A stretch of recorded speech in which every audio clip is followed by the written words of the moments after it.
What if I told you there are secret rules in fiction writing? An unwritten list of no-nos and faux pas that will turn agents and editors away from your manuscript. Not only do these rules exist, in this video we're going to figure out how to break them. The most difficult character to describe in a novel is the protagonist. This is especially true if the book is written in first person. After all, how often do most people think or talk about their own appearance? I don't know how to put this, but I'm kind of a big deal.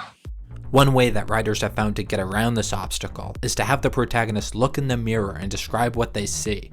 Unfortunately, this method has been used so often that it's become a cliche, leading many editors and literary agents to issue this rule: no characters looking in mirrors.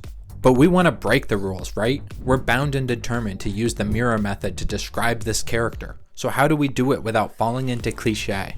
The key here is personality. If we utilize the unique personality of our character to create an engaging, memorable moment, we can indirectly use the mirror to describe our character without falling into cliché.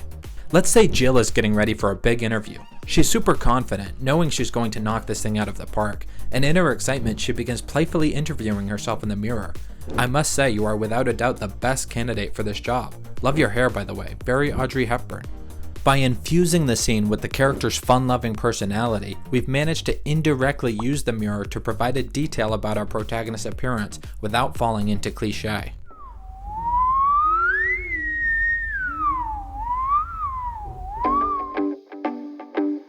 Another cliché agents and editors hate with a passion is an exciting opening scene that concludes with the revelation, "It was all a dream." Of any of the rules mentioned in this video, this one will get your story thrown out the quickest. So if we're going to break this rule, we need to make sure we do it right.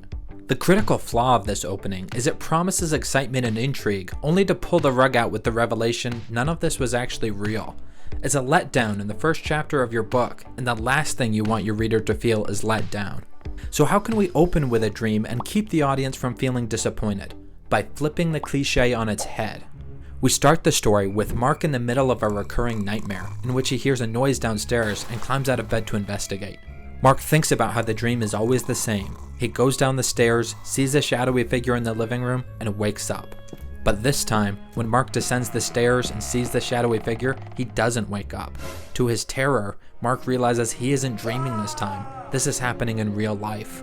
You see how by flipping the cliché, we also flip the reaction of the audience? Instead of thinking something is happening, later revealed to be nothing, resulting in a letdown, now we've constructed a scene where the nothing we thought was happening is actually real life, resulting in a spike of tension. By this point, you should realize these really aren't rules we're breaking as much as cliches and tropes that crop up in unoriginal stories. So why spend time trying to make them work? Because it's important to understand why something is cliched, why there is a quote-unquote rule against it. Understanding the reason behind these rules and pushing yourself to come up with an inventive solution is an excellent way to stretch your creative muscles. Agents and editors discourage excessive weather and scenery description, especially in the first chapter. Readers want to feel engaged with the story, and a page and a half describing sunrise over the meadow is only going to make them feel outside of it. So how do we break this rule? Well, if weather and scenery descriptions are taking us out of the action, then let's find a way to use it to put us into the action. Consider this example. The pirate captain stormed across the deck, the dark sea heaving and thrashing beneath him, and bellowed for his crew between claps of deafening thunder. You see how rather than an abstract, distant description of weather, like it was a dark and stormy night, we've incorporated a description of the weather directly into the action. Some writers, in an effort to create a shocking twist, center the opening around a character who seems to be the protagonist, only to kill them off at the end of the chapter. The problem is, many readers, not to mention agents and editors, will feel cheated, that they've invested in a character only to be tricked with a cheap, "fooled you." So how do we effectively break this rule, killing off the main character in the first chapter? As stated earlier, the problem with this twist is we've built up expectations around a character who will ultimately have no continuing effect on the plot. So to break this rule, we need to find a way for this dead character to continue having an effect on the plot. Life, which can be strangely merciful, had taken pity on Norma Desmond. Some stories, like Sunset Boulevard, do this with the ghost narrator effect, where the main character dies at the beginning, then narrates the rest of the story omnisciently, explaining how they ended up where they did. But this isn't quite what we're looking for. We want our character to remain a character, not just slip into the role of narrator. Maybe we learn that our protagonist is a clone and has actually died many times only to be rebooted as a new version of themselves. Maybe our character is stuck in a Groundhog Day time loop and dies only to return to the beginning of the day, like in Edge of Tomorrow. Writers naturally want readers to like their characters or wish they could live their characters' lives.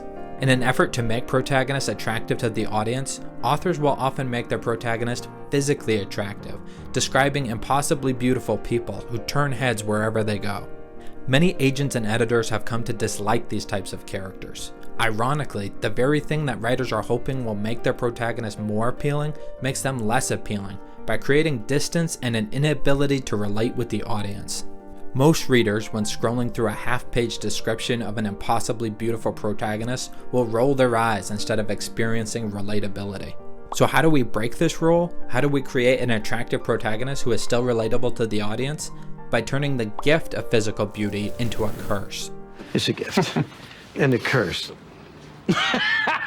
Rather than effortlessly floating through life, show your protagonist desperately struggling to maintain an impossible standard of beauty, faking an easygoing confidence while privately consumed with insecurity that their identity will fall apart once their looks inevitably fade. Allow them to continually wonder whether people really like them for themselves or only for their appearance. While physical beauty is not universal, insecurity and self-doubt is. Allowing your protagonist these struggles will humanize them and create a relatability with the audience that no physical description ever could. Hope this helps. Subscribe for more writing advice and let me know what topic you'd like to see covered next.